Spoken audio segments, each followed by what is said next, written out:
নমস্কার, আমি ইমতিয়াজ। আজ আমরা হিস্টোরিওগ্রাফিক্যাল স্কুলস অর্থাৎ ঐতিহাসিক গোষ্ঠী যারা রয়েছেন তাদের সম্পর্কে আমরা জানব। বিভিন্ন দৃষ্টিভঙ্গি, তাদের উদ্দেশ্য, পদ্ধতি সেই সম্পর্কে আমরা বিস্তারিতভাবে জানতে হবে। কারণ সামনেই রয়েছে এসএলএসটি হিস্ট্রি ইন্টারভিউ এবং নেট সেট পরীক্ষা। সমস্ত বিষয়ের জন্যই এই ভিডিওটি যথেষ্টভাবে কার্যকরী হবে। আমরা জানি যে ইতিহাস লেখা হয়ে থাকে বিভিন্নভাবে বিভিন্ন গোষ্ঠীর দ্বারা। সেই গোষ্ঠীগুলি কারা, সেই স্কুলগুলো কারা? ন্যাশনালিস্ট স্কুল অর্থাৎ জাতীয়তাবাদী স্কুল। এই জাতীয়তাবাদী মানে হলো যাদের মূল দৃষ্টিভঙ্গি হচ্ছে ভারতীয় জাতীয়তাবাদ ও স্বাধীনতা সংগ্রামকে কেন্দ্র করে ইতিহাসকে ব্যাখ্যা করা। অর্থাৎ তারা শুধুমাত্র ভারতবর্ষের দৃষ্টিভঙ্গিতে তারা লিখবে। স্বাধীনতা সংগ্রাম কি হয়েছিল না হয়েছিল আমাদের পক্ষ থেকে তারা লিখবে। ব্রিটিশদের সমালোচনা করবে এবং ভারত যে ঐক্যবদ্ধ ছিল, ভারতের যে একটা সংস্কৃতি ছিল সেই সম্পর্কে তারা কিন্তু বলবে। তাহলে এই জাতীয়তাবাদী গোষ্ঠীর মধ্যে যারা অন্তর্গত ছিলেন তাদের মধ্যে অন্যতম ছিলেন আর.সি. মজুমদার, রমেশচন্দ্র মজুমদার। তিনি একটি গ্রন্থ লিখেছেন যে গ্রন্থটির নাম হচ্ছে the history and culture of the Indian people.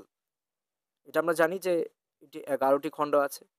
তাছাড়া পাশাপাশি the সিপয় mutiny and the revolt of 1857 এই গ্রন্থ লিখছেন।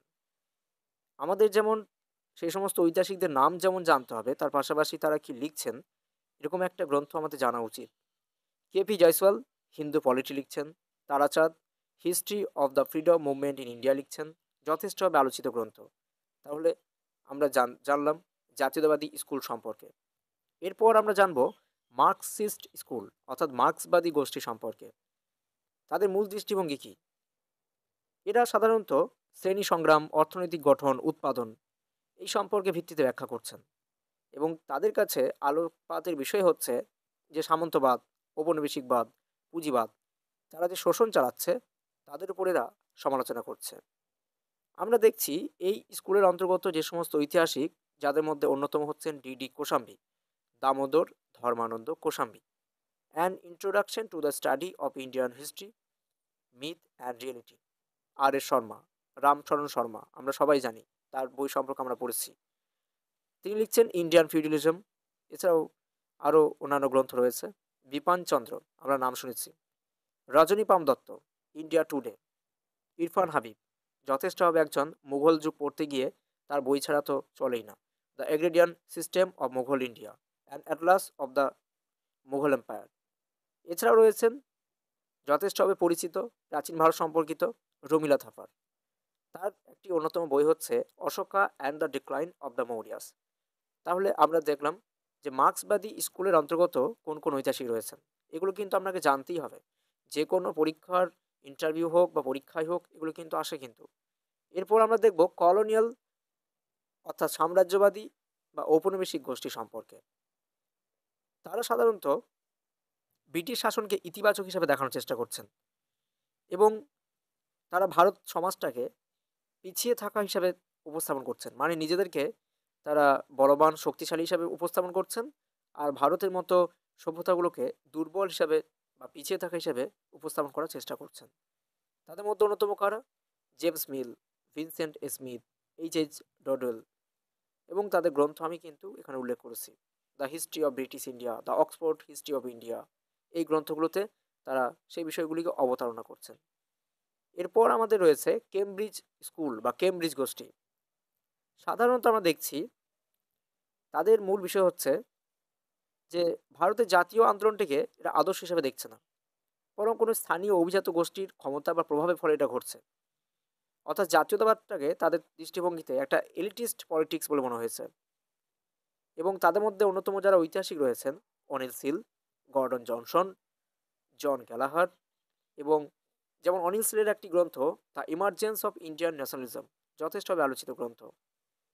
সাবলটান স্কুল, যেটিকে আমরা দেখছি অনেক আগেই ভারতবর্ষের রাজনীতিতে বা ভারতবর্ষের ইতিহাসে এই ধরনের গোষ্ঠীগুলো কিন্তু খুব একটা ছিল না, পরের দিকে উঠে আসছে। সেটা আমরা আলোচনা করব আমরা এরপরেই। এদের যে মূল দৃষ্টিভঙ্গি সেটি হচ্ছে সাধারণ যারা রয়েছে, বিশেষ করে কৃষক, শ্রমিক, আদিবাসী, নারী, তাদের কণ্ঠগুলোকে কেন্দ্রবিন্দুতে আনা। কারণ ইতিহাস বলতে আমরা যেটা বুঝতাম যে রাজা রানীর কাহিনী, অভিজাতদের কাহিনী, শুধু তাই তো নয়, পাশাপাশি এই সাধারণ মানুষদের কাহিনীগুলো তারা কারা তুলে ধরবে, সেই দায়িত্বটা সাবলটান স্কুল কিন্তু নিয়েছে এবং তারা এলিটিস্ট ইতিহাসের বিরোধিতাও করেছে। এই ঐতিহাসিকদের মধ্যে যারা অন্যতম তারা হলো Ranajit Guha, elementary aspects of peasant insurgency in colonial India, এবং পার্থ চ্যাটার্জি। তাছাড়া রয়েছেন শাহিদ আমিন। এরপর আমরা দেখছি লিবারেল বা ইউটিলিটেরিয়ান স্কুল, উদারপন্থী গোষ্ঠী। তাদের মূল বিষয় হচ্ছে যে উদারনৈতিক দর্শন অনুযায়ী তারা ইতিহাসটাকে বিশ্লেষণ করছেন এবং ব্রিটিশ শাসনের যে সংস্কারমূলক যে দিক সেগুলোকে গুরুত্ব দেওয়ার চেষ্টা করছেন। তাদের মধ্যে অন্যতম হচ্ছেন থমাস মেকলে, আমরা জানি যে মিনিটস অফ এডুকেশন এসেছিল, বা চার্লস টেভিলিয়ন বা জন স্টুয়ার্ট মিল, এবং তারা কিন্তু বেশ কিছু গ্রন্থ লিখেছেন। সাম্প্রদায়িক গোষ্ঠী কমিউনাল স্কুলের মধ্যে রয়েছে, যারা ইতিহাসটাকে ধর্মীয় দৃষ্টিকোণ থেকে দেখার চেষ্টা করছে এবং হিন্দু মুসলিম শাসন এবং সংস্কৃতিগুলোকে আলাদা এবং সংঘর্ষপূর্ণ হিসেবে উপস্থাপন করছেন, যাদের মধ্যে অন্যতম রয়েছেন কেন স্যার সৈয়দ আহমেদ খান, আসর উস সানাদিদ বা এসপি সাকসেনা। তাদের কিন্তু লেখা আমরা দেখতে পাচ্ছি, যদিও এই স্কুলটা সম্পর্কে খুব একটা জানার প্রয়োজন নেই। এরপর আমরা যেটা জানবো সেটা হচ্ছে অ্যানালস স্কুল। এটা সাধারণত ফ্রান্সে গড়ে উঠেছিল এবং তাদের যে মূল দৃষ্টিভঙ্গি সেটা হচ্ছে টোটাল হিস্ট্রি, অর্থাৎ এখানে সব কিছু মিলিয়ে ইতিহাস তৈরি হয়, সেটা অর্থনীতি, সমাজ, ভূগোল, মানসিকতা সব কিছুই থাকবে, ইতিহাসের সম্পূর্ণ বিষয়টাই কিন্তু এখানে থাকবে। এবং তারা ঘটনা কেন্দ্রিক ইতিহাসের বদলে একটা দীর্ঘমেয়াদী কাঠামোতে বেশি গুরুত্ব দিয়েছিল, এবং যাদের মধ্যে অন্যতম হচ্ছেন Marc Bloch, feudal society, Lucien Febvre, the problem of unbelief in the 16th century, Fernand Braudel. তাদের নাম আমরা কিন্তু জানতে পারছি। এরপর রয়েছে ওরিয়েন্টালিস্ট স্কুল, প্রাচ্যবাদী গোষ্ঠী।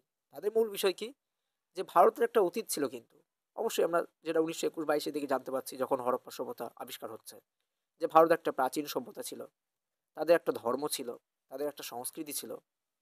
কিন্তু আমরা দেখতে পাচ্ছি অপরদিকে যে ভারতীয় সভ্যতার প্রতি ইউরোপীয়দের একটা প্রশংসামূলক কিন্তু অদ্ভুত এবং ভিন্ন দৃষ্টিভঙ্গি ছিল, অর্থাৎ ইংরেজদের শাসনের পূর্বে ভারতকে একটা সমৃদ্ধ সভ্যতা হিসেবে তুলে ধরা। অর্থাৎ ইংরেজরা ভাবতো যে তাদের মতো কেউ সভ্যতা নেই বা সভ্য নেই, কিন্তু সেটা তাদের দৃষ্টিভঙ্গি ছিল 1921-এর ঠিক 200 বছর আগে বা 100 বছর আগে। কিন্তু 1921-22 যখন আমরা যখন উপস্থিত হচ্ছি, তখন কিন্তু জানতে পারছি যে ভারতবর্ষ কিন্তু ইউরোপীয় সভ্যতাগুলোর থেকেও কিন্তু পুরনো, ইংরেজদের থেকেও কিন্তু অনেক আমরা এগিয়েছিলাম। এটাই কিন্তু প্রমাণ করবে এই ওরিয়েন্টালিস্ট বা প্রাচ্যবাদী গোষ্ঠীরা, যাদের মধ্যে অন্যতম ছিলেন উইলিয়াম জোন্স। আমরা জানি যে যিনি ফাউন্ডার অফ এশিয়াটিক সোসাইটি, অর্থাৎ এশিয়াটিক সোসাইটির যিনি প্রতিষ্ঠাতা ছিলেন। এবং এরপর রয়েছে কারণ এইচ.টি. কোলব্রুক, ম্যাক্স মুলার, তাদের কথা আমরা কিন্তু জানতে পারছি। এরপর আমরা দেখছি হুইগ হিস্টোরিওগ্রাফি, হুইগ গোষ্ঠী, যাদের মূল দৃষ্টিভঙ্গি হচ্ছে যে সব কিছু কিন্তু এক ধরনের নিয়ত অগ্রগতি ধারায় ব্যাখ্যা করা হচ্ছে, এবং ইউরোপ কেন্দ্রিকভাবে এরা কিন্তু দৃষ্টিভঙ্গিতে ছিল, যাদের মধ্যে অন্যতম থমাস বেবিংটন মেকলে বা জি.এম. ট্রেভেলিয়ান, উইলিয়াম স্টাফস, তারা।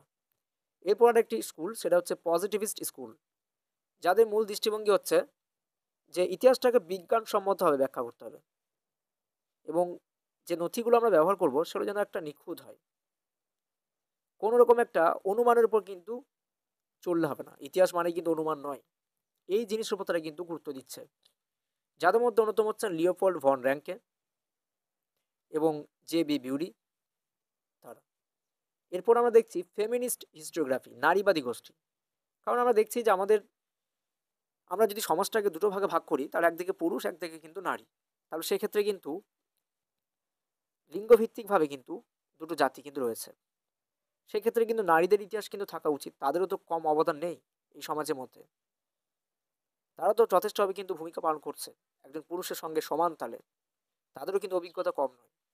তাহলে তাদের জিনিসগুলোকে বা অবদানগুলোকে, অভিজ্ঞতাগুলোকে তুলে ধরার জন্য, গুরুত্ব দেওয়ার জন্য এই নারীবাদী গোষ্ঠী জন্ম হচ্ছে, এবং তারা অপরদিকে পুরুষকেন্দ্রিক ইতিহাস চর্চারও কিন্তু সমালোচনা কিন্তু করছে। যাদের আমরা কথা বলবো, যাদের মধ্যে অন্যতম হচ্ছে কুমকুম সাঙ্গারি বা তনিকা সরকার। এরপর আমরা দেখছি এনভায়রনমেন্টাল বা ইকোলজিক্যাল হিস্টোগ্রাফি, পরিবেশগত ইতিহাস। এদের মূল বিষয় কি? মানুষ এবং প্রকৃতির যে পারস্পরিক যে সম্পর্ক, আমরা যে পরিবেশে বাস করছি, যে পরিবেশের মধ্যে আমরা রয়েছি, সেই পরিবেশের সঙ্গে আমাদের সম্পর্ক কি? এবং আমরা দেখেছি পরিবেশের মধ্যে থেকেই অনেক পরিবেশ যারা পছন্দ করছে, যারা ভালোবাসেন, যারা পরিবেশকে সচেতন, যারা পরিবেশ সম্পর্কে, তারা বন, নদী, কৃষি এই নিয়ে তারা কিন্তু আন্দোলন করছেন। এই ইতিহাসগুলোকে আমাদের সামনে তুলে ধরা এবং পরিবেশ সম্পর্কে আমাদের সচেতন করে তোলা। যারা অন্যতম গুরুত্বপূর্ণ রয়েছেন এই ঐতিহাসিকদের মধ্যে তারা হচ্ছে রামচন্দ্র গুহ, মাধব গাডগিল এবং আমরা পরবর্তী যে বিষয়গুলো আমরা বলবো এখানে সেটা হচ্ছে কিছু আমরা ফাউন্ডার অফ স্কুল দেখব, ফাউন্ডার অফ ড্যাশ স্কুল, অর্থাৎ এই ধরনের প্রশ্ন যদি আসে, আপনাকে যদি বলা হয় যে who is considered the founder of subaltern school, অর্থাৎ যে সাবলটান স্কুলের প্রতিষ্ঠাতা কে, তাহলে সেক্ষেত্রে কিন্তু আপনি যাতে ওয়ান লাইনার ভাবে উত্তর দিতে পারেন, অর্থাৎ আপনাকে যে মুহূর্তে প্রশ্ন করা হবে যে মার্কসিস্ট স্কুলের প্রতিষ্ঠাতা কে, সঙ্গে সঙ্গে যাতে আপনি বলতে পারেন তার জন্য আমরা এগুলো কিন্তু খুব সহজে করে রেখেছি। মার্কসিস্ট স্কুল তৈরি করছেন কারা? কার্ল মার্কসের ভাবধারার উপর ভিত্তি করে গড়ে উঠছে। সাবলটান সেটা হচ্ছে Ranajit Guha. Annales school Marc Bloch এবং লুসিয়ান ফেভরে এবং পজিটিভিস্ট লিওপোল্ড ভন র্যাঙ্কে, তাদের সম্পর্কে আমরা কিন্তু দেখছি। কিছু গুরুত্বপূর্ণ পরিভাষা সম্পর্কে আমাদের জানা উচিত। হিস্টোরিওগ্রাফি, আপনি ইন্টারভিউ বোর্ডে আছেন, আপনাকে বললো যে হিস্টোরিওগ্রাফি মানে কি, সেক্ষেত্রে আপনাকে বলতে হবে যে ইতিহাস লেখার পদ্ধতি আর দৃষ্টিভঙ্গির সমষ্টি। Primary source, secondary source. Primary বলতে যে সমস্ত উৎস ঘটনার সময় তৈরি হয়, অর্থাৎ যখন একটা ঘটনা ঘটছে সেটা প্রথমেই তৈরি হয়ে গিয়েছে, যেমন ধরুন শিলালিপি, দলিলপত্র, ভ্রমণ বৃত্তান্ত, সমকালীন পুস্তক, এইগুলোকে বলা হবে প্রাইমারি সোর্স। সেইগুলোর উপর ভিত্তি করে যখন কোনো একটা গবেষণা তৈরি হচ্ছে, লেখা হচ্ছে, বই লেখা হচ্ছে, সেটাকে বলা হচ্ছে secondary source. Internal criticism, external criticism, এগুলো কি? উৎসের ভেতরে তথ্যে বিশ্বাসযোগ্যতা পরীক্ষা করে বলা হচ্ছে ইন্টারনাল, এবং উৎসের প্রামাণ্যতা বা অথেন্টিসিটি পরীক্ষা করা, অর্থাৎ এটা নকল না আসল, সেটাকে বলা হচ্ছে এক্সটার্নাল। আরও দুটো শব্দ আমরা পাই, অবজেক্টিভ এবং সাবজেক্টিভ হিস্ট্রি। অবজেক্টিভ মানে হচ্ছে যেটাতে তথ্য নির্ভর থাকবে এবং পক্ষপাতহীন ইতিহাস চর্চা হবে। আর সাবজেক্টিভ মানে হচ্ছে যে যিনি ঐতিহাসিক রয়েছেন তার মতাদর্শ, তার দৃষ্টিভঙ্গি প্রভাবিত ইতিহাস কিনা। তো এই বিষয়গুলো আমাদের ভালো করে জানতে হবে। কিন্তু তার আগে আরেকটা বিষয় আপনার জানা উচিত, যে এতগুলো স্কুল আপনি পড়লেন, পাশাপাশি আমি দেখব যে ওরিয়েন্টালিস্ট বা আর্লি কলোনিয়াল তার শুরু কখন হচ্ছে, যাত্রা কখন শুরু হচ্ছে। এটা মূলত 18 শতাব্দীর শেষ এবং 19 শতাব্দী, 19 শতকের যে প্রথমার্ধ, এই সময়কালে চলছে। কলোনিয়াল বা ইম্পেরিয়ালিস্ট তাদেরও কিন্তু সূচনা 19 শতকের মাঝামাঝি এবং 20 শতকের শুরুতে। পরবর্তী যেটা আমরা জাতীয়তাবাদী স্কুল বলছি, ন্যাশনালিস্ট স্কুল, সেটাও কিন্তু 20 শতকের প্রথম শুরু হয়েছে, যার মধ্যে সবথেকে বড় নামটা আমরা পেয়েছি আর সি মজুমদার। মার্কসিস্ট এবং সাবলটানের ক্ষেত্রেও তাই, 1950 থেকে মোটামুটি 1940-এর দশক থেকে শুরু হচ্ছে। 1940 আমি ধরছি, কারণ আমরা দেখছি ইন্ডিয়া টুডের মতো গ্রন্থগুলোর লেখালেখি হচ্ছে রজনী পাম দত্তের হাত ধরে। সেক্ষেত্রে 1940 থেকে 1980-র দশক খুব ভালো করে কিন্তু শুরু হয়েছিল রণজিৎ গুহের হাত ধরে 1980-র দশকের দিকে। পোস্ট কলোনিয়াল এবং ফেমিনিস্ট, এনভায়রনমেন্টাল, পোস্ট মডার্ন, এই যতগুলো স্কুল রয়েছে তারা কিন্তু 1980 থেকে বর্তমান পর্যন্ত আজকেও কিন্তু কাজ করে চলেছে সমান তালে। এরপর আমরা যে বিষয় নিয়ে আলোচনা করবো, আজকের শেষ যে বিষয়, কিছু কিন্তু ডিবেটও কিন্তু চলছে আজকাল ইতিহাস চর্চা করতে গিয়ে। কীরকম ডিবেট? ধরুন ন্যাশনালিস্ট স্কুলের সঙ্গে কেমব্রিজ স্কুলের ডিবেট চলছে। তাহলে ন্যাশনালিস্ট স্কুলের মূল বক্তব্য কি? যে জাতীয় আন্দোলন আমাদের আদর্শবাদী এবং ঐক্যবদ্ধ ছিল, কিন্তু কেমব্রিজরা বলছে যে না, জাতীয় আন্দোলন হয়নি, কোনো আদর্শ ছিল না, কোনো ঐক্যবদ্ধ ছিল না, এটা মূলত হয়েছিল এলিট রাজনীতি প্রতিফলন, কোনো আদর্শবাদ এখানে কাজ করেনি। অপরদিকে মার্কসিস্টের সঙ্গে সাবলটানের চলছে ডিবেট। কীরকম? মার্কসিস্টরা বলছে যে শ্রেণী ও অর্থনৈতিক কাঠামো কেন্দ্রিক, কিন্তু সাবলটানদের বক্তব্য যে সাধারণ মানুষ কোথায়, সাংস্কৃতিক বা স্থানীয় প্রতিরোধের ইতিহাসে খুব গুরুত্ব পেয়েছে। আরেকটা হচ্ছে কলোনিয়ালের সঙ্গে পোস্ট কলোনিয়াল।